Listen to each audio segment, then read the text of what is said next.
If you've ever stood in these mountains at night, you know this. Silence isn't quiet here, it listens. And sometimes it answers. The stories folks pass down? They're not bedtime tales, they're survival guides dressed as whispers. Not everyone should hear them, but you're here now, and once you do, you can't forget. Tell me, where are you listening from, and what time is it? Drop it in the comments. It always chills me, knowing how many of us are scattered across the map, staring into the same shadows together. Hit like and subscribe. It helps more wanderers stumble into these woods, whether they're ready or not. Let's begin. I was 34 when I decided I couldn't take another week of fluorescent lights and forklifts. My job as a logistics coordinator in Columbus had swallowed up every ounce of my patience. I lived with constant calls about delayed shipments, busted pallets, or someone clocking in late. The noise never stopped, buzzers, radios, arguments echoing across concrete floors. I told myself if I didn't find silence soon, I'd start screaming in the middle of the warehouse and never stop.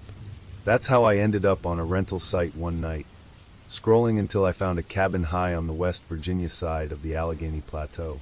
The photos were sparse, a narrow two-story home with dark timber siding, a gravel lane dissolving into thick woods. No Wi-Fi, no neighbors within miles. Just a promise of quiet.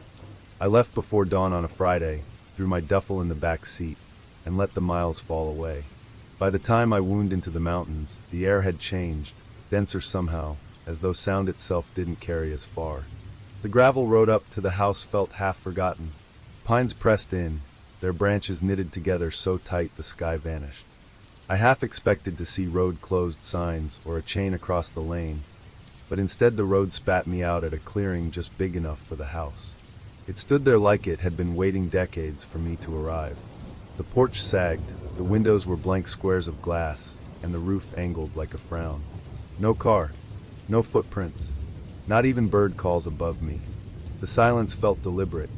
Inside, the air carried that lemon cleaner scent you get in houses staged for sale. Furniture sat too neat, books lined shelves like they'd been ordered in bulk for effect. Nothing felt lived in.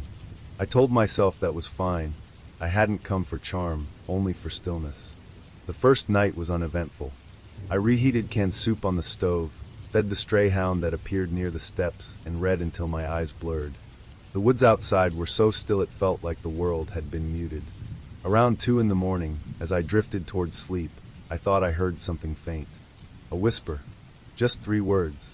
Help me. I sat up, heart hammering, but the sound never came again.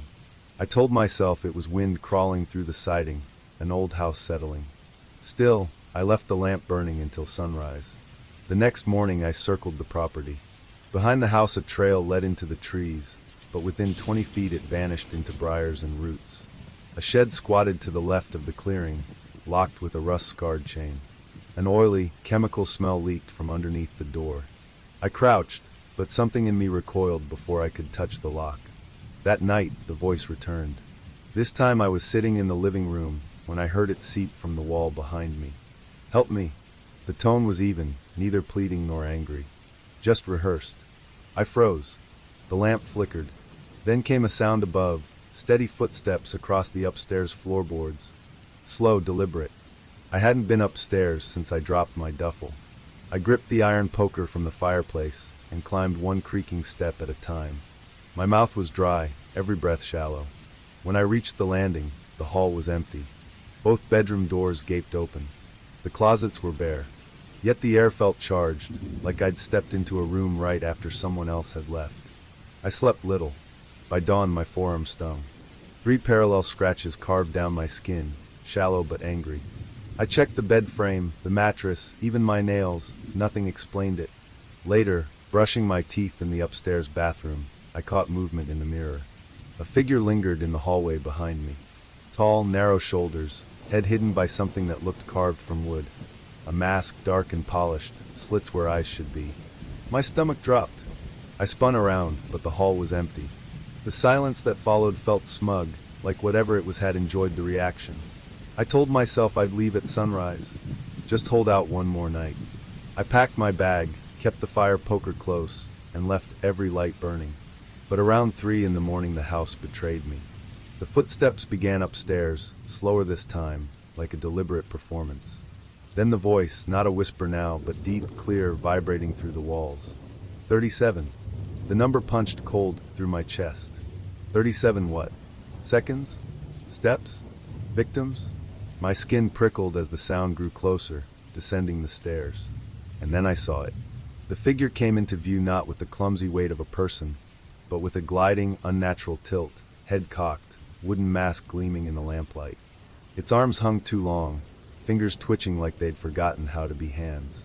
It didn't walk so much as drift forward, each movement an imitation of walking. It stopped in the doorway, studying me. I didn't wait. I grabbed my duffel, bolted through the door, and tore down the gravel lane, the darkness closing in like cloth. The trees seemed to bend tighter, each branch clawing as I ran. When I finally reached my car at the bottom of the road, I hurled myself inside, locked the doors, and sat trembling until the black softened to gray. When I returned to town, I searched for the listing. Gone. Wiped clean, as though the house had never been advertised. But a forum dedicated to Appalachian folklore gave me more than I wanted. Locals whispered about something they called the Masked Watcher of Laurel Ridge. The story went that decades ago.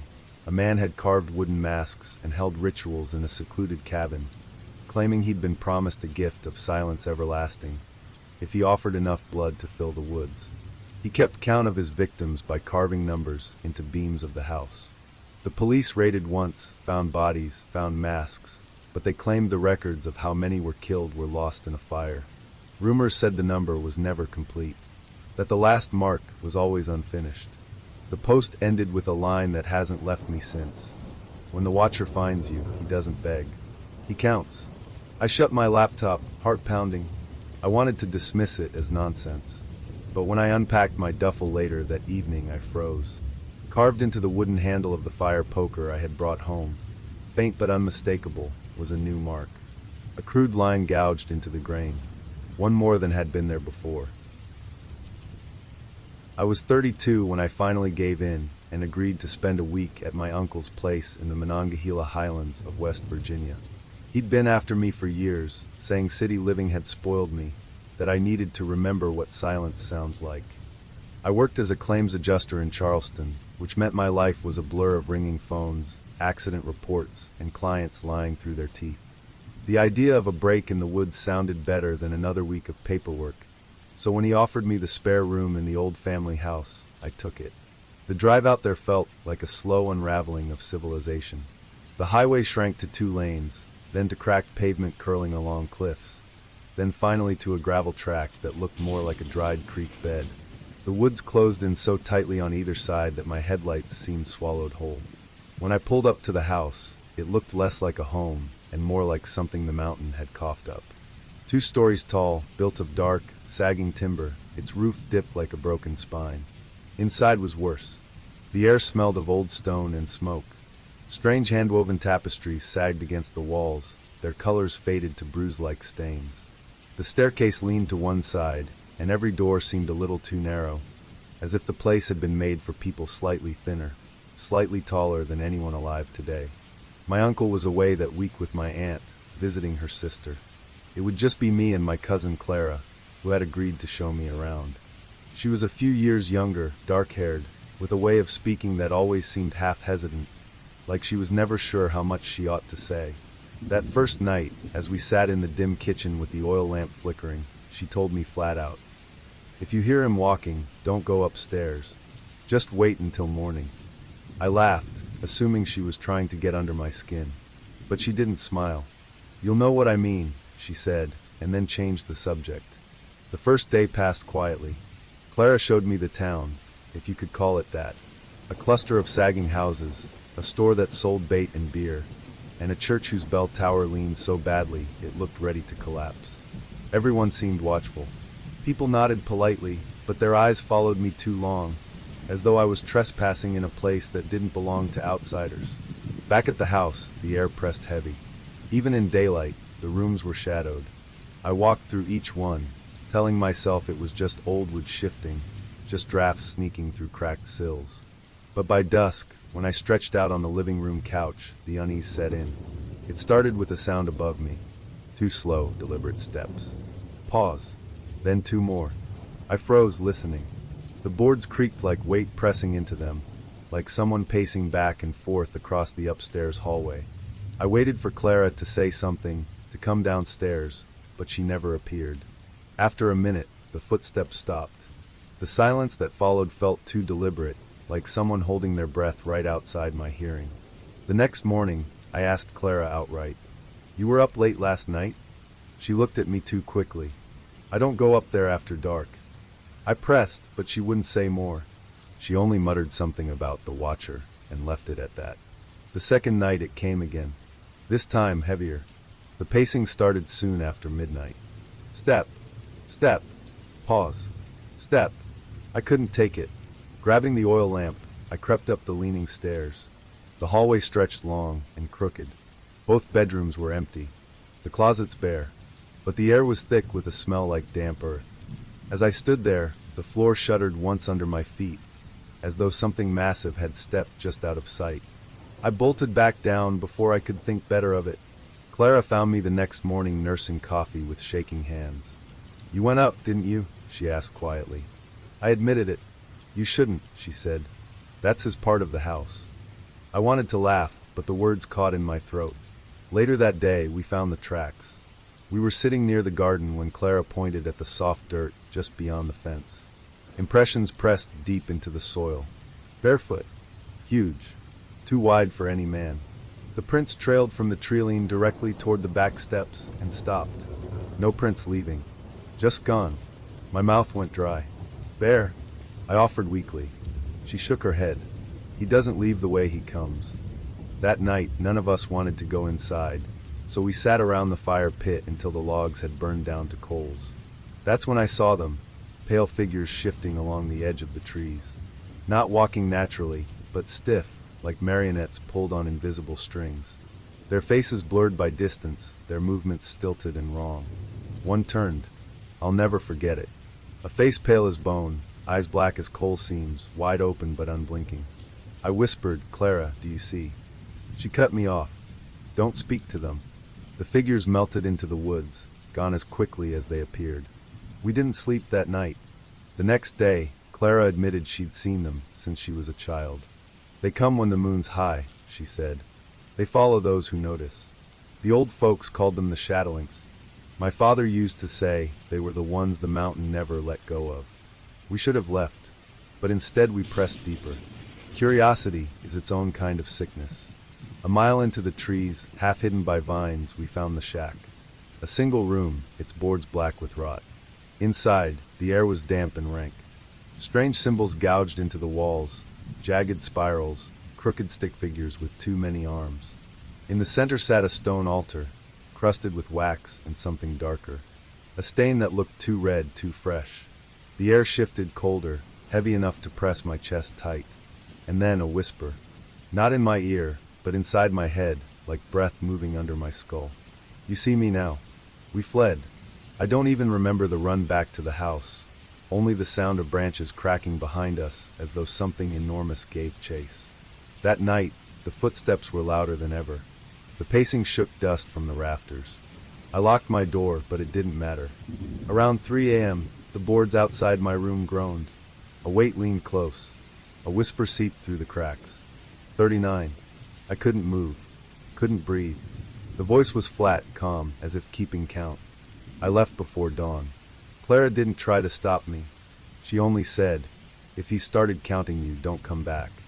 Back in Charleston, I tried to convince myself it was just a nightmare bred of superstition and bad sleep. But last week, sorting papers at my desk, I dropped a folder and bent to grab it.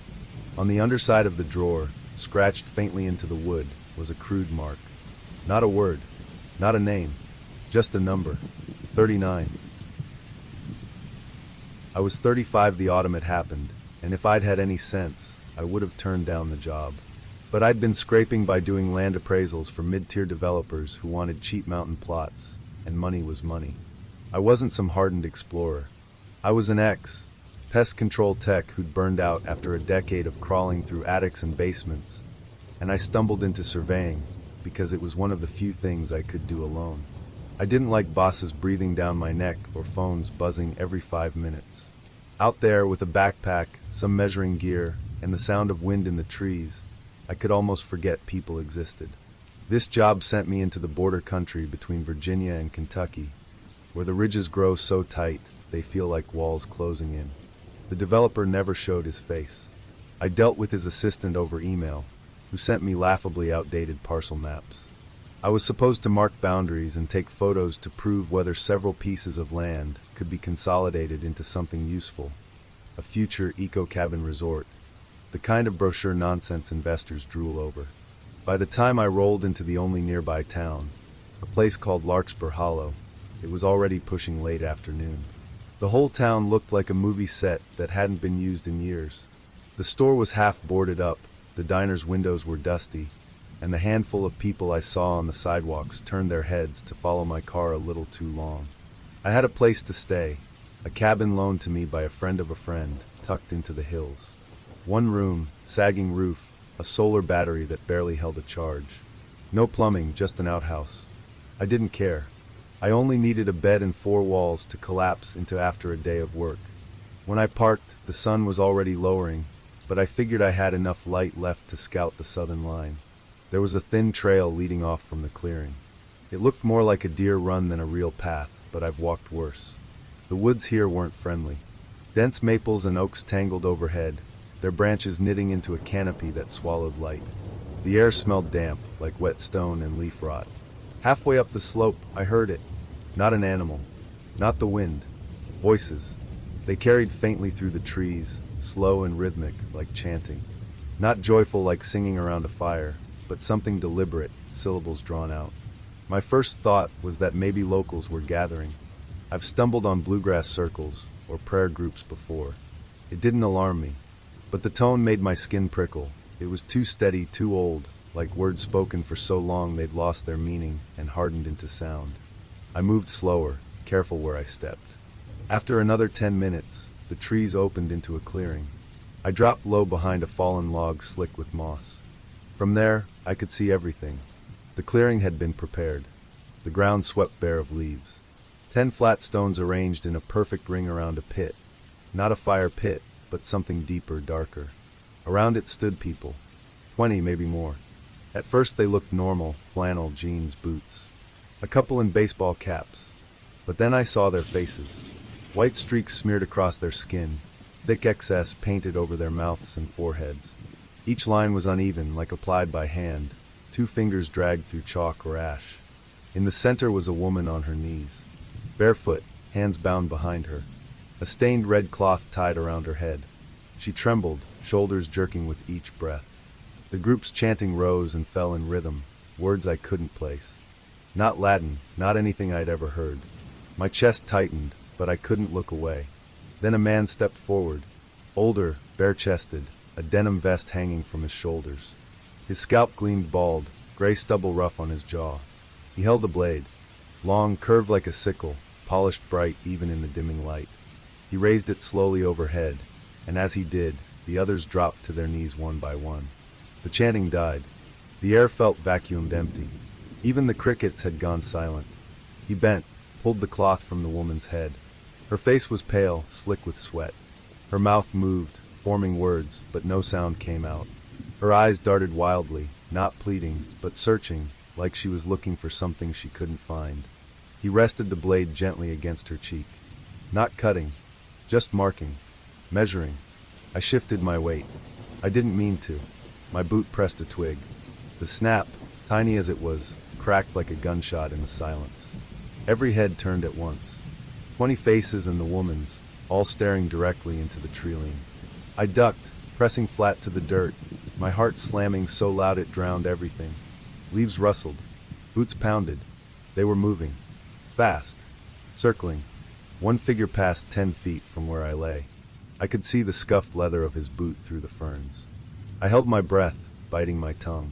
Then the woman screamed. Not in terror. Not in pain. In fury. He's watching, she shrieked, her voice raw, ragged. He sees it. He'll carry it. The words sliced straight through me. A man's voice thundered back from the circle. Find him. I exploded from the brush, lungs burning. Branches tore at my arms. My pack slammed against my shoulders. I didn't look back. I didn't dare. I just ran until my legs buckled. By the time I stumbled into the cabin, night had fallen. I slammed the door, dropped the bar, and killed the lights. I sat with my knife in hand, shaking. Every creak of the wood made me flinch. Hours passed like that. No footsteps came. No knocks. Only silence heavy enough to choke on. At 2 a.m., I checked my phone again. No service. The GPS icon spun uselessly. I didn't sleep. When dawn came, I stuffed everything into my pack and left. I didn't eat. Didn't drink. I just walked. 5 miles down the gravel road. A farmer in an old F-150 slowed beside me, leaned out the window. "You look like hell," he said. "Got lost," I muttered. He drove me back to town. I didn't tell him what I'd seen. Back home, I filed fake notes for the developer. Told him the land was unsuitable. Too steep, too unstable. I refused the payment. Money wasn't worth it. For weeks afterward, I tried to push it out of my mind. Tried to believe it was some backwoods cult, kids with too much time, people acting out old superstitions. But then the dream started. I dream of the clearing, of the woman screaming at me, eyes wide, spitting those words. "He sees it. He'll carry it." Worse, when I wake, there's something waiting. The first time it was dirt. A smear of red clay across my bedroom floor, the same clay that clung to my boots that night. I scrubbed it until my hands hurt, but the stain lingered faintly like a shadow. The second time, I woke to find a flat stone on my dresser, gray, smooth, just like the ones in the ring. I live in a second-floor apartment in the middle of town. I don't own stones like that. Last night, it was the whisper. Not in my dreams. In my room. A dozen voices in unison, low and steady, the same chant I heard in the woods. I froze in bed, heart slamming, and when I forced myself to turn on the lamp, the room was empty. But on the wall above my bed, written in what looked like ash, were 3 words. "He carries it," and I can't shake the feeling they weren't talking about themselves. They were talking about me. I was 29 when I took the job that nearly ended me, though back then I didn't think of it as anything unusual.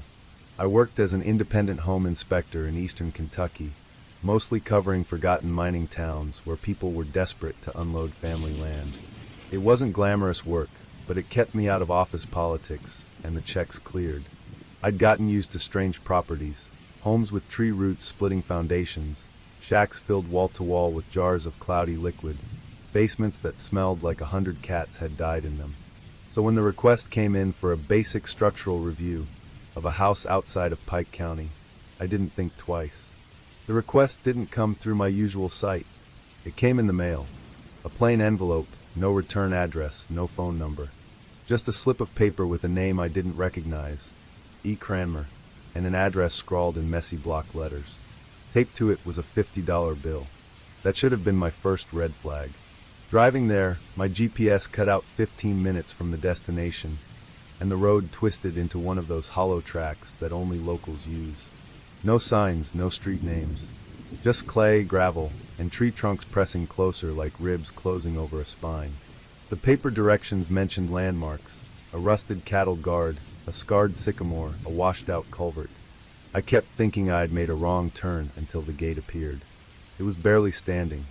One hinge was gone, the whole thing tilted at a drunken angle. There was no mailbox, no number, just a rutted path diving into the trees. The house came into view like something the woods were trying to bury. 2 stories, siding sloughed away in curling sheets of green-gray paint. Plywood sealed the upper windows, warped and water-stained. Around the front door, nailed directly into the frame, were wooden talismans, crooked crosses, some upside down, others strung with feathers and what looked like animal bones. My first thought was that some paranoid owner had warded the place against trespassers. My second thought was that maybe I should turn around. But I'd driven hours. I had a form to fill out, photos to take. I walked to the door. A single sheet of paper was tacked to the frame. Entry through basement. Do not disturb upstairs. The words were written in thick marker, the strokes jagged. The basement door was around the side, sunk into the slope of the hill. A corroded metal hatch with a heavy bolt. As soon as I pulled it open, a smell rushed out. Not just mildew, but damp earth with a metallic tang, like soil soaked with rust. The stairs led me down into a chamber barely lit by a single bulb. The air was cold enough to sting, colder than it had any right to be in August. The walls were rough stone, the floor hard-packed dirt. In the center lay a ring of objects. Not furniture, not tools for living, tools for cutting.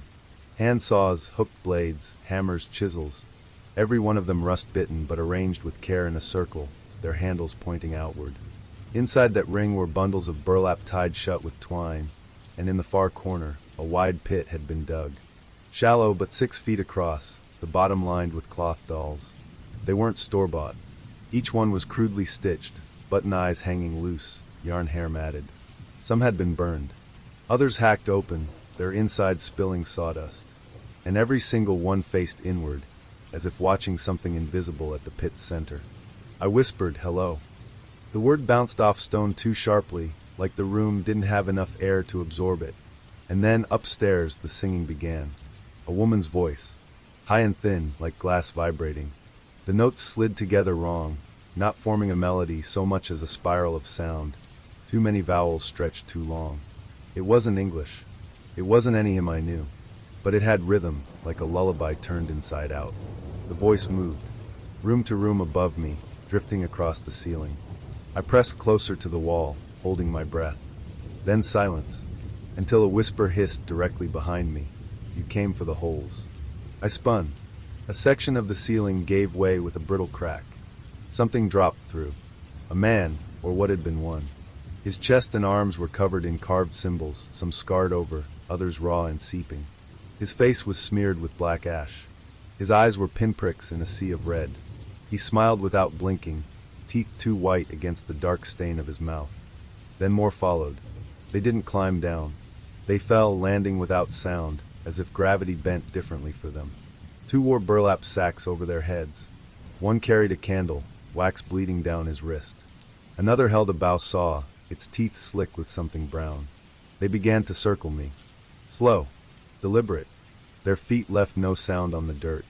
I backed until I felt the edge of the pit behind me. My hands scrambled against the ring of tools, and I snatched a hammer. The first one lunged. I swung wildly. The head connected with a jaw, bone cracked, and he fell. He choked, twitching, but the others didn't break stride. They tightened their circle, eyes fixed, movements in unison. The one with the candle crouched, unrolled a black cloth onto the dirt. Inside were teeth, human, strung together with wire, shaped into a spiral that matched the dolls. I bolted. I shoved past, ducked low, tore toward the stairs. A hand snagged my shirt, iron hard. I twisted, slammed him backward into the pit. He vanished into the dolls with a muffled cry, and the others didn't even look down. I crashed against the basement door once. Twice. On the third hit, the bolt snapped. I spilled out into the night air, gasping, sprinting across the dirt yard. The house loomed behind me, its boarded eyes blank. I didn't stop to look. I tore through the trees, branches whipping my arms, blood slicking my sleeves. My breath was ragged, every step a stumble, but I kept going until the forest broke into gravel road. Headlights appeared. An old pickup slowed. The driver, an older man in overalls, stared without expression. I threw myself inside, bleeding and trembling. He never asked what had happened. He just drove, the cab thick with silence, his hands fixed at 10 and 2. I didn't file anything. Didn't explain to dispatch. I told them I was done, and that was the end of it. Or it should have been. Weeks later, my curiosity got the better of me. I pulled up satellite images of Boone Hollow, zoomed in on where the house should have been. There was nothing. No clearing. No driveway. Just unbroken forest. I told myself the imagery was outdated. But that night, when I stripped off my work shirt, I froze. Across my shoulder, in pale raised lines, was a shape. Not a scar I'd had before. Not a scratch.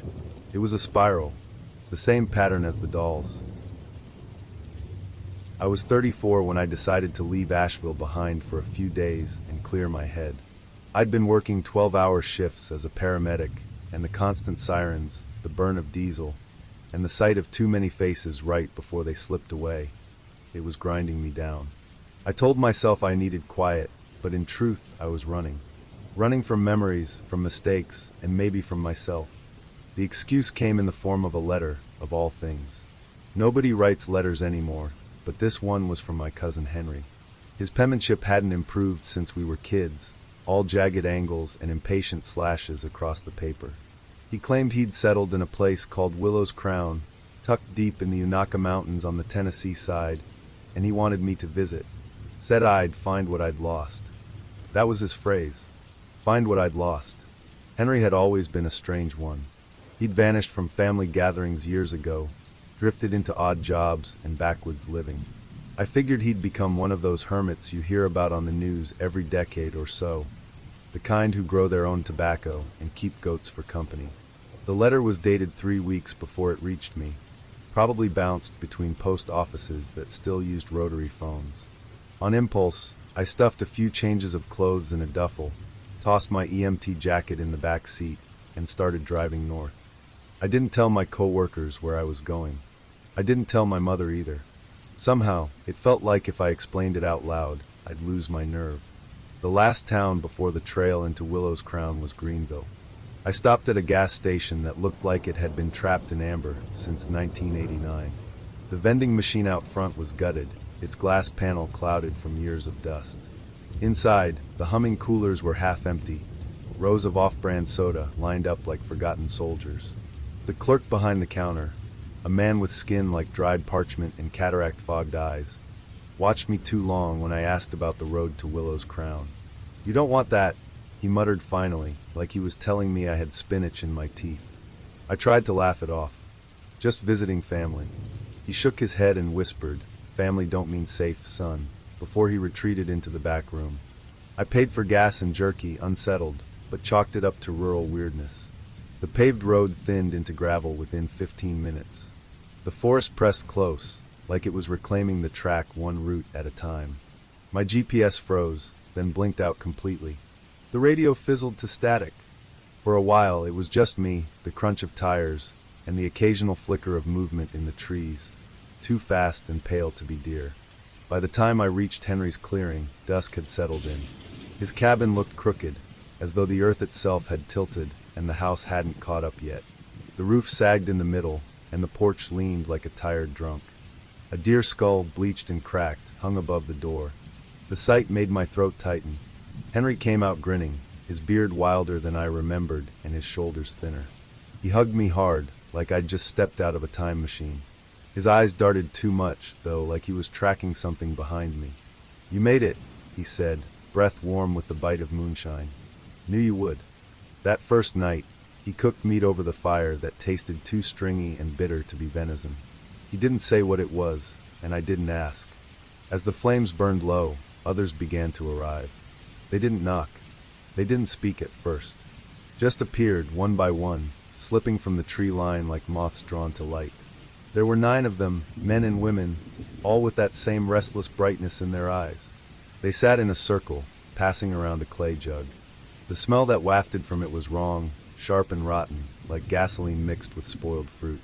When Henry offered it to me, I faked a sip, letting it burn my lips but not my throat. He didn't seem to notice. I left early, claiming exhaustion. Henry showed me to a shack behind his main cabin. The place had no windows, only a cot that sagged in the middle and a kerosene lamp that sputtered as if it hated to be alive. I dragged a chair under the door handle before I lay down. Sleep never came. Just as I began to drift, I heard it. A knock. No, more like a tapping. 3 times, slow and deliberate. I froze, breath shallow. My rational mind insisted it was just a branch in the wind. But the taps repeated, same rhythm with purpose. I crept to the curtain and peeled it back an inch. The forest was motionless. Then, between the trunks, something slid past. Tall, human-shaped, but gaunt, its skin the color of milk left out too long. It didn't walk, it glided, quick and soundless. I let the curtain drop and pressed my back to the wall, knife in hand until dawn. Henry was chipper the next morning, like the night hadn't been full of ghosts. He told me he had something to show me. We hiked up a ridge so steep my calves screamed. At the summit lay a clearing, its centerpiece a flat black slab of stone the size of a truck bed. Carvings crawled across its surface, circles within circles, lines that hooked back on themselves, dozens of crudely etched eyes. Around the slab, The ground was scorched in branching patterns, as though lightning had struck it again and again. "This is the root," Henry said reverently. His palms slid over the grooves. "Older than mountains, older than rivers. It drinks, and it never forgets." "The root of what?" I asked, uneasy. He smiled like a man sharing an inside joke with the dark. "The root of hunger. The thing beneath us. It knows us by name." My stomach rolled, but I stayed quiet. That night, the circle gathered again. Their voices rose and fell in a low murmur, too synchronized to be coincidence. The jug passed from hand to hand. One of the women leaned close and whispered, "You'll last longer than most." Something in me snapped. I stood abruptly, muttered about needing rest, and turned for the shack. Henry's hand clamped my shoulder before I could leave. "Tomorrow's the crossing," he said. "Don't wander." I forced a nod, but I didn't go inside. Instead, I crept along the back of the shack and crouched low. From there, I watched them drag a man from the trees. His head was bagged, his body bound. He struggled weakly as they laid him across the slab. Henry knelt beside him and drew a knife black as obsidian, its edge serrated like broken glass. He cut shallow lines across the man's chest, careful and methodical. Then he dipped bundles of sticks into the blood and traced symbols on the root. The man made no sound, only trembled like a rabbit in a snare. I backed away, but the snap of a twig under my boot betrayed me. I bolted. My legs carried me to the shack, where I slammed the door, shoved the chair back under the handle, and sat with my knife trembling in my grip. Morning came heavy. Henry acted normal, chatting about repairs and firewood. When he left to fetch water, I grabbed my bag, sprinted to my truck, and turned the key. Nothing. Not even a click. Battery, fuses, wiring, all intact. The engine was dead as bone. When I looked up, one of the women stood on the trail. Her name, I remembered, was Cricket. She didn't move, didn't blink, just stared. Panic drove me into the trees. I ran blind, branches tearing my arms, roots snagging my boots. I followed a stream downhill, hoping water would lead me out. Every few minutes, a new sound joined the forest. Snapping branches, whistles that slid too low for human throats, a horn so deep it rattled my ribs. I dove into a ravine and wriggled under a fallen log. My breath came ragged. Feet passed nearby, slow and deliberate. Then Henry's voice carried on the wind. "He's close. He's almost ready." I stayed frozen until darkness smothered the forest. Then I crawled from hiding and followed the stream until it widened into a logging road. A pair of headlights rounded the bend at dawn. A truck driver stopped long enough to let me climb in. He didn't ask questions. He didn't even look at me twice. He dropped me at a diner outside Johnson City. I sat there for hours, hands shaking, staring at the untouched plate of eggs before me. I didn't call the police. I didn't call my mother. I didn't call anyone, because deep down, I knew Henry was right about one thing. The root remembered names, and if I said mine too loud, it would hear me again. Even now, years later, I wake some nights to that same tapping at my door. 3 times, slow and deliberate, and I know it's patient. I know it hasn't forgotten me. I wasn't supposed to be in those mountains for as long as I was. I was 29, an anthropology doctoral student out of Chapel Hill, obsessed with folk rituals and abandoned communities. My advisor pushed me to choose a dissertation topic that could contribute to the field. What I really wanted was to disappear for a while and avoid the train wreck of my personal life. So, when the opportunity came to do a 3-week ethnographic survey in a neglected corner of the Appalachians, the Bald Top Preserve near the West Virginia border, I leapt on it. It was supposed to be simple. Document abandoned homesteads, note graveyard locations, record oral traditions from the handful of families that still clung to those ridges. I wasn't scared of the woods. I'd grown up hiking them. My only concern was the isolation. Bald Top didn't appear on tourist maps. There was no service, no paved access. The ranger who dropped me off in his dented Ford told me, "Don't go chasing the side trails. They were cut by folks with reasons you don't want to know." That warning should have stayed with me. For the first 6 days, it was exactly what I expected. Long hikes, photographs of collapsing barns and vine-choked headstones, notes about lichen-covered carvings whose names had eroded away. I slept in a prefab research cabin with a solar charger, a backup generator, and a satellite phone tucked in a steel locker. I ate oatmeal and jerky, drank powdered coffee that tasted like melted cardboard, and told myself I was productive. On the 7th day, everything shifted. I had followed an animal path off-trail to investigate what looked like stone fence remnants. The air down in the hollow smelled metallic, too sweet, like syrup that had gone bad. That's when I saw it. A deer carcass sprawled on its side, ribs gleaming bare. But the bones weren't torn the way coyotes or bears leave them. They were stripped evenly, with a precision that screamed human handiwork. Its skull had been detached and set carefully on a flat stone a few feet away, facing east, and beneath it, someone had carved out a square of bark from an oak slab. Inside that hollow pooled a black, viscous liquid that stung my nose with ammonia and rust. I didn't touch it. I photographed it, marked the coordinates, and backed out as though my footsteps might trigger something buried beneath the soil. I spent that night staring at those photographs in the weak glow of my lantern. The bark bowl, the angle of the skull, the clean cuts. My advisor would have salivated, ritual, symbolism, practice. But every instinct in me recoiled. The following morning, when I checked my data log, 2 of the motion-activated cameras I'd set days earlier weren't responding. At first, I thought batteries had failed. But when I hiked to the first site, the camera wasn't just dead, it was gone. The straps had been sliced clean, not torn. In its place, etched into the bark of the tree, was a circle with 3 vertical cuts, like a crude eye with lashes. I tried to steady myself. Probably vandals, hunters, kids from the nearest county messing around. Yet the forest around me was silent in a way I'd never experienced. Not birds, not insects, just a hush like held breath. I returned to the cabin quicker than I meant to, kept every curtain closed, and bolted the door. Sleep never came. On the 9th day, I hiked to recover the 2nd missing unit. Same story. Mount broken, camera body tossed into the brush, memory card missing. Whoever had done this knew exactly what mattered.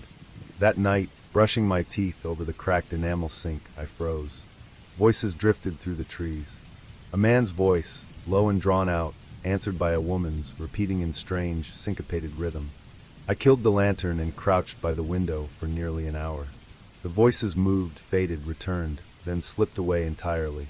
When dawn arrived, I checked the perimeter. No prints. No snapped twigs. No evidence except for a small, sealed plastic bag tied neatly to my door handle. Inside was the missing memory card. I should have called for immediate extraction. Instead, curiosity got the better of me. I plugged it into my laptop. Every file had been wiped except one, a 14-second still frame. It showed my cabin, my exact cabin, at 3:02 a.m. In the distance, just at the tree line, stood a figure. The face was obscured by a mask, long and pointed, with what looked like antlers branching crookedly above. It was watching. I didn't pack. I panicked. I stuffed food, my knife, the sat phone, into my bag and bolted before the sun set. My map showed the ranger station 14 miles north. 2 days hike, maybe 1 if I pushed. I thought of nothing but reaching it. For miles in, I stumbled upon a narrow track not listed on my map. The soil was beaten flat by frequent passage. My rational brain screamed turn around. Instead, I convinced myself it might be a shortcut. The track sloped downward into a hollow thick with rhododendron. The light dimmed though it was still midday. And then, faintly, came the sound of drums. Not a melody, just one slow, deliberate beat. Like a pulse amplified, I crouched in the undergrowth and peered into a clearing. At its center, a fire burned, flames strangely low, smoke rising in threads instead of plumes. Around it, 24 figures moved in silence. They wore robes stitched from rough burlap, masks fashioned of bark, feathers, and bone. Each mask was different, long snouts, hollowed eyes, jagged teeth carved into wood. At the center of the circle, a man knelt. His mouth was bound shut with thick black cord that gleamed in the firelight. One figure raised an arm. Instantly, the rest dropped to their knees. The drums ceased. The kneeling man tilted his head back, and I glimpsed streaks of red paint, eyes wide with terror above the stitched mouth. Another figure stepped forward with a knife blacker than obsidian. I didn't wait to see more. Branches slapped my face as I sprinted uphill. I tripped, rolled, scrambled upright again, not caring how much noise I made. I didn't stop until the drumming was swallowed by distance. That night I wedged myself onto a stone ledge halfway up a ridge. I didn't dare light a fire. My muscles shivered from exhaustion, but each time my eyelids dropped, I jolted awake. Sometime after midnight, I heard them. Footsteps, measured and deliberate, crunching leaves in a slow circle around my perch. A figure appeared at the edge of the tree line, mask gleaming pale in the moonlight, antlers rising from its crown. It didn't approach. It just stood, swaying slightly as though listening. When dawn finally came, the ridge was empty. I hiked without pause until my legs felt carved from lead. By noon the following day, mud-splattered and delirious, I reached the ranger station. I pounded on the locked door until a man appeared, eyes widening at the sight of me. He didn't ask questions. He just drove me down the mountain. I didn't give my advisor details. I didn't report the clearing, or the masks, or the card. I kept the card sealed in an envelope and rented a safety deposit box in a city 3 states away. It's still there. I've never looked at it again. Sometimes I dream of that clearing, of the fire that smoked instead of flared, of the stitched mouth opening wider than it should, soundless as the knife rose. But worst of all, I dream of the figure in the mask that never moved, never blinked, only listened. Because in the dream, it isn't standing at the tree-line anymore. It's standing at the foot of my bed. I was 32 when I took the job that still keeps me awake at night. At the time, I was a civil engineer out of Lexington, mostly doing rural infrastructure projects. Backroads, culverts, utility surveys, the kind of jobs nobody notices until they go wrong. The thing I loved about it was the order. I'd map terrain, calculate slope, log coordinates, and at the end of the day, I had clean lines and numbers to show for it. It wasn't glamorous, but it was predictable. Last October, I got an email about a private contract. The sender used the name K. Harlow, but there was no company listed. The pay was absurdly generous for what they wanted. A perimeter survey of an undeveloped tract near the Virginia-Kentucky border. No permit paperwork, no municipal contacts. Just hike the land, map the coordinates, and deliver a report. Supposed to be a 2-day in-and-out job.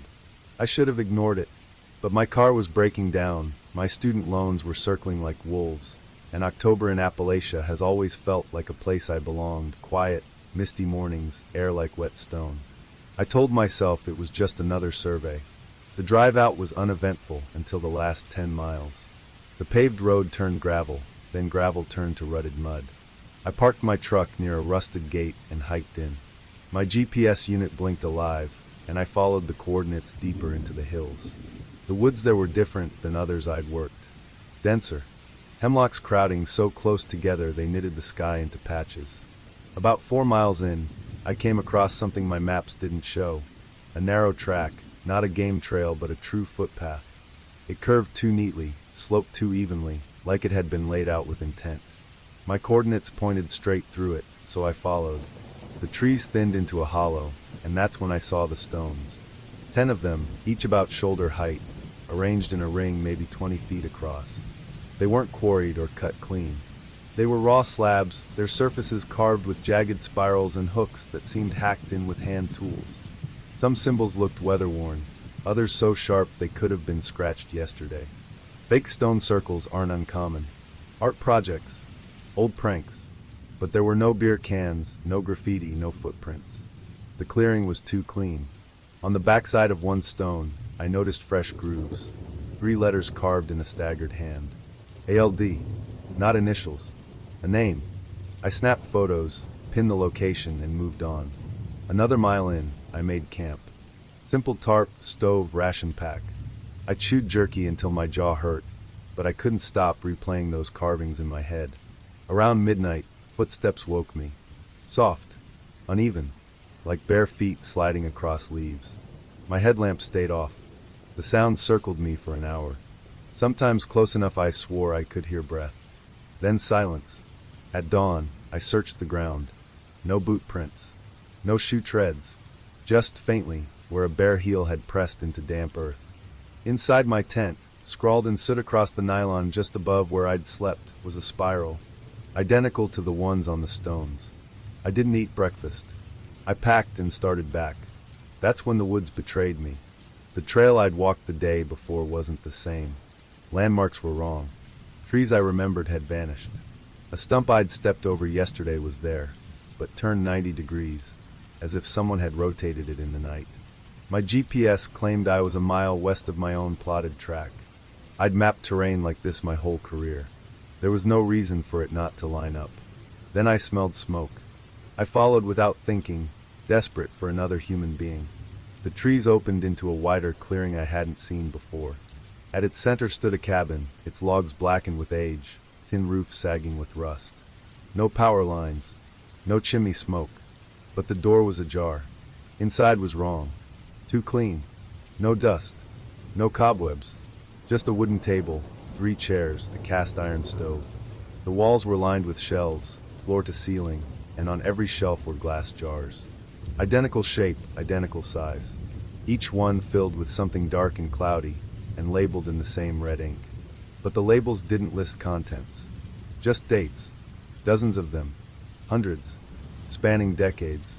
On the second shelf, at eye level, one jar bore the date I had arrived in the woods. A creak came from the back room. A low voice followed, steady, rhythmic, like someone chanting under their breath. I backed out, heart clawing at my ribs. When I turned, 3 figures stood at the tree-line. Their bodies were smeared with gray ash from collarbone to ankle. Their heads were shaved smooth. Their eyes fixed on me, as if they'd been waiting all along. The tallest raised one arm and slowly traced a spiral in the air. I didn't wait. I ran. They didn't give chase. Not directly. But every path I tried, every direction I cut, I'd find one of them ahead, standing still, watching. Always silent. Always waiting. I tore open my legs on brambles, doubled back, tried to use the sun as my guide. But every route fed me back to the ring of stones. By then, the sun hung low. I collapsed at the base of one slab, throat raw, lungs burning. The forest felt folded in on itself, looping like a maze designed to keep me there. My GPS flickered uselessly, coordinates jumping hundreds of yards with each refresh. Night fell, and I didn't make camp. I sat clutching the flare gun in my lap, eyes locked on the stones. At some point exhaustion won. I slept. When I woke, they were around me. 6 of them this time. Faces pale under ash, eyes black in the moonlight. One by one, they stepped into the circle and placed something small at its center. I couldn't see what from where I sat. Then they knelt as one and began to hum, a low, droning tone that vibrated through my teeth. I stood on trembling legs, raised the flare gun, and fired straight into the sky. The crack split the forest like a rifle shot, the red glow staining their faces blood dark. The humming stopped, instantly, and then the trees moved, not swaying in wind, moving. Branches and undergrowth bent backward, revealing a narrow corridor where none had been. At its end glimmered the gravel road. I didn't question. I ran until my vision blurred and my lungs felt torn. When I stumbled onto the road, a pickup rattled into view. The driver, a man in denim overalls, slowed, rolled down his window, and squinted at me. "You fall off a trail?" he asked. I told him I'd gotten turned around surveying land. He said nothing else. Just drove me until we reached a diner with a payphone. When I returned home, I checked my gear. The GPS files were corrupted. Every photograph was blank. My phone, which had died inexplicably in the woods, was back at 60% battery. I researched the letters I'd seen carved into the stone. ALD, found nothing. No folklore, no records, no old settlers' tales. That contract never made it into my official report. I deleted every copy of the correspondence. But sometimes, when I wake in the night, I hear it again, the low, droning hum vibrating through my chest. And I know it isn't coming from outside. It's inside the house. I wasn't a park ranger when it happened. I was 35, working as a seasonal fire lookout in the Jefferson National Forest. The kind of job people think is romantic, but mostly involves being alone in a tower with binoculars and stale instant coffee. I'd taken the contract because my marriage had just collapsed and I couldn't stand the sight of my old apartment. Out there, at least, the silence made sense. My assignment was to monitor a section of ridgeland east of Damascus, a stretch most hikers avoided. Too steep, too boggy, no waterfalls or vistas to make the punishment worthwhile. The rangers called it Dead Hollow. though the maps listed it as Boundary Section 12. My duty was simple: watch for smoke, note trail conditions, keep the radio alive. Most nights blurred together, wind in the pines, whip-poor-wills calling, and me scribbling half-hearted journal entries. But last October broke the pattern. It started with a missing persons bulletin relayed through the emergency band. A young couple from Richmond, Emma and Joel Parker, had vanished. They'd last checked in at a general store near Troutdale before hiking north. When dispatch couldn't raise any patrols nearby, they asked me to keep an eye out. My tower was within a day's hike of where they'd likely entered. I grabbed my pack the next morning, logged my route, and set out on foot. I'd been in those hills enough times to know the landmarks by memory. The collapsed fire roads, the moss-eaten CCC foundations, the skeletal remains of an old sawmill. Everything looked normal until I reached a campsite about 6 miles in. The tent there wasn't just collapsed. It looked like someone had shredded it deliberately. Nylon hung in ribbons from bent poles. The zipper had been torn in one clean peel, not clawed, not chewed. Bears leave chaos. This was surgical. Every item inside was gone. No sleeping bags, no stove, not even water bottles. Only a single boot sat outside the flap, laces neatly undone, as if someone had stepped out of it mid-stride. The ground around it was too clean. No struggle, no drag marks, just absence. I marked the coordinates and kept on, though unease gnawed at me. The deeper I hiked, the stranger it became. Carvings started to appear on tree trunks, simple downward-pointing triangles, evenly cut, each about the size of my hand. I saw one, then another, then a dozen, all pointing into the forest like arrows. Not long after, I stumbled on the first bundle. 2 sticks lashed into the shape of a figure, barely a foot tall, bound with dried vines. Crude but deliberate. I left it where it stood. 200 yards later, another. This one had a lock of blonde hair tied to its chest. A mile on, another, bearing the cracked lens of a pair of glasses. By the time I reached the 6th, the forest felt like it was closing in, every shadow watching. I forced myself to keep calm. Hunters leave markers. Kids build strange things. But none of that explained how the items tied to the bundles seemed personal. That night, I stopped at one of the canvas shelters the service keeps hidden along the remote ridges. Just a cot, a heater, and thin walls between me and the dark. I told myself I'd sleep. Instead, I lay there with my knife in hand. Around 3 a.m., footsteps circled the shelter. Slow, deliberate. Crunch, pause, crunch, always stopping just as my pulse caught. 10 minutes passed like that, then silence. When I finally unzipped the flap, no one was there. But on the ground at the entrance was another bundle. Smaller, tighter, the vines pulled until they dug grooves into the wood. Across its chest was tied a strip of paper. When I unwrapped it, I nearly dropped it. It was a piece of my own topographic map, the section I'd hiked marked in red ink. The next morning, I tried the radio. Nothing. Static across every band. Even the emergency frequency was dead. That doesn't happen, not all channels at once. I felt the first real wave of panic then, a sense that I was drifting further from the world I knew. By late morning, the trail shifted on me. That's the only way I can describe it.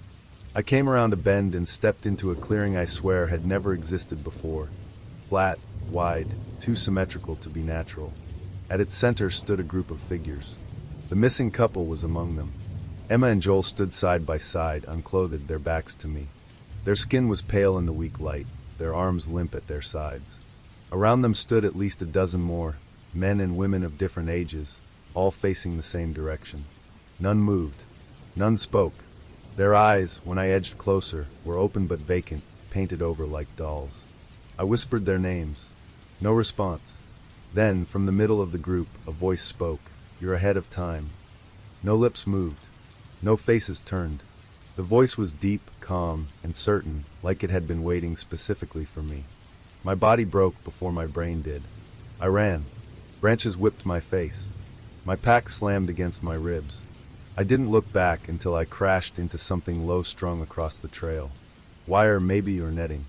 I sprawled forward, palms cut, and when I scrambled up, someone stepped from the trees. He wore the skull of a stag as a mask, antlers curving like grasping hands. In his grip was a staff hung with bones that rattled softly like chimes. He raised one hand, and in that same deep voice said, "You are not part of the covenant, but you will carry its memory." That was enough. I bolted. I don't know how long I ran, hours maybe. The forest twisted on me, every landmark wrong, trees I recognized suddenly gone, hollows bending into places I shouldn't have been able to reach. But eventually I stumbled into a shallow creek, and recognition hit like salvation. I followed it downstream until the sun fell, and my legs buckled beneath me. By nightfall I staggered out onto a service road. My truck sat where I'd left it, but all 4 tires were slashed in clean, even cuts. I didn't stop to think. I drove on the rims until the sparks died and a cell signal blinked on. When I called it in, I told dispatch I'd gotten turned around, nothing more. The next day a team went back with me. We found the shredded tent, the boot, the stumps where someone had carved triangles. But the clearing? The figures? The bundles? Gone. The official report chalked it up to stress and fatigue. A week later, outside my apartment door, I found a small box with no return address. Inside was a stick bundle bound with red cord, tighter than the rest. In its center was stitched a patch of green cloth torn from the jacket I'd been wearing. I didn't file that in any report. I didn't tell anyone. And sometimes, when I wake in the night, I hear the sound again. Crunch. Pause. Crunch. Footsteps circling, always just far enough away to stay unseen. I haven't been back to the tower since. I was 26 when I took a job I should have walked away from. At the time, I was working part-time as a cartography assistant in West Virginia, freelancing on the side to pay my bills. My specialty was old parcels, the forgotten tracts buried under outdated deeds and survey maps drawn in pencil half a century ago. Most of it was dull: walk the land, record GPS coordinates, flag old boundary markers, and stitch everything together into clean maps for the county. I didn't mind the boredom. I grew up in Nicholas County, in one of those places where silence wasn't ominous, just normal. My earliest memories are of evenings where the loudest sound was a dog barking 2 streets over. Quiet never scared me, until last spring. That job came through an email with no company header, just the name M. Dorsey and a strange request. Verify a tract of hillside near the border of Craig County, Virginia, where the records had gone missing in a courthouse flood. They offered 3 times my usual rate. All they wanted was confirmation of boundaries. No development, no construction, just a clear outline. It sounded too easy. The access road was nearly invisible, 2 tracks cut into the earth and choked by knotweed. My tires crunched gravel until the gravel gave out. Then it was nothing but ruts and waterlogged mud. The only residence I passed was a sagging farmhouse with a porch littered in broken chairs and a yard full of rusted swings. The windows were covered in plywood, but I had the uncomfortable sense that eyes still watched me from behind them. I parked near a dry creek bed and hiked the last mile in. The forest there didn't feel right. The air was heavy, muted. Even the insects seemed to hold their breath. Half a mile in, I stumbled across a structure I wasn't expecting.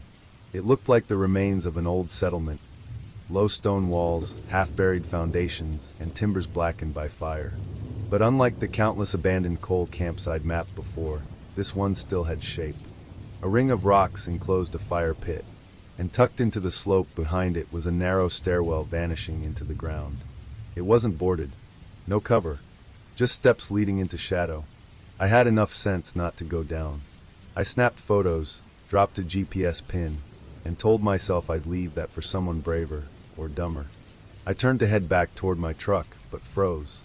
A woman was standing about 60 yards away, near where I'd parked. She wore a quilted green coat, hand-stitched, the kind your grandmother might patch together from old blankets. Her silver hair hung in one long braid. She didn't wave, didn't move, just stared. I called out, voice steady, asking if she lived nearby. Nothing. When I tried again, louder this time, she finally raised one hand, palm out, and said, "You shouldn't go down there alone." Her tone was flat but clear, the way a choir leader keeps rhythm. I asked what she meant. She tilted her head, and after a pause said, "They don't speak your tongue." Then she turned and walked into the trees. No hesitation. No trail. She vanished as though she belonged to the woods. I stood rooted until my mouth dried out. When I ran back to my truck, the clearing was empty. No footprints, no sign of her. That night, I checked into a roadside motel called the Fox Hollow Inn. The walls were paneled in fake wood grain, the carpet smelled faintly of mildew, and the vending machine only offered orange soda and dusty packs of peanuts. I wasn't expecting comfort, just a lock and a mattress. Sometime after midnight, I woke to a sound. Not the AC, not the ice machine. A low humming, rhythmic, chant-like. I parted the curtain an inch and froze. At the edge of the parking lot, 6 figures stood in a line. They wore rough, white tunics that hung loose, like sacks with holes cut for arms. Their heads were wrapped in muslin, fabric soaked and hardened so tight it clung to their faces. The parts over their mouths were darkly stained, not painted, but soaked through with something liquid. They swayed in unison, a slow rock back and forth, their voices stretching vowels into sounds I couldn't place in any language. One of them took a single step forward. That step cracked through me louder than the chant. I dropped the curtain and backed away, heart pounding, until silence returned. When I dared to look again, they were gone. The next morning, I called my contact about the parcel. He fumbled through records, then muttered something about an abandoned sect site, unfit for claim. He said it dated back to the 60s, when a group had been forced off the ridge. Locals didn't want roads near it, he said. Too much noise, too much weirdness. I should have walked away. Instead, I grabbed my camcorder, knife, and flashlight and went back. The clearing looked different. The fire pit held fresh ash. Scorched feathers clung to stone. I pointed my light into the cellar. The steps gaped down like a throat. Against reason, I descended. The air grew cold, metallic. My boots scraped stone until the stairwell opened into a chamber no wider than a schoolroom. The dirt floor was marked with spirals and crude sigils, traced in something brittle and brown. When I touched it, it crumbled like dried blood. Shelves lined the walls, stacked with cloudy jars. The shapes floating inside were warped, hard to identify, limbs, maybe, or creatures malformed by rot. At the far wall was an altar. Antlers nailed to wood. A jawbone wired to a plank. Rope knotted into crude loops. Across the surface was smeared, in flaking red, a phrase. We left our tongues for the forest. I raised my camcorder, hands shaking. That's when I heard the footsteps. Above me. Slow. Deliberate. I killed the light and pressed against the wall. Shadows moved over the stairwell. 5 figures stood at the entrance, their feet bare against stone. They didn't descend. They just blocked the light, waiting. Then the chanting began. This time it was softer, almost tender, like a lullaby sung backward. My chest tightened, stomach twisting with a dread I couldn't explain. I held still until the sound faded. When I dared to look again, they were gone. I climbed out fast. My truck's tires had been slashed, not flattened, but cut in neat, even lines, air hissing slow and steady. I didn't stay. I grabbed my pack and walked for hours, following a logging road until I found a ranger outpost with a bent antenna. When I brought a team back the next day, everything was gone.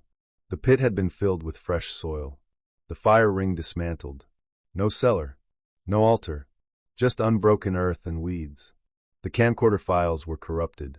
Nothing but static, bursts of metallic screeches, and warped frames of light. They told me it was squatters. Maybe a meth camp. Maybe I'd scared myself.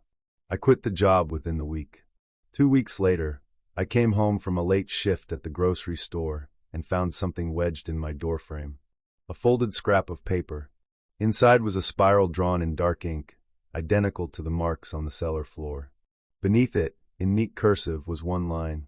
Speak it, and the hollow hears. I buried it in a jar behind my building.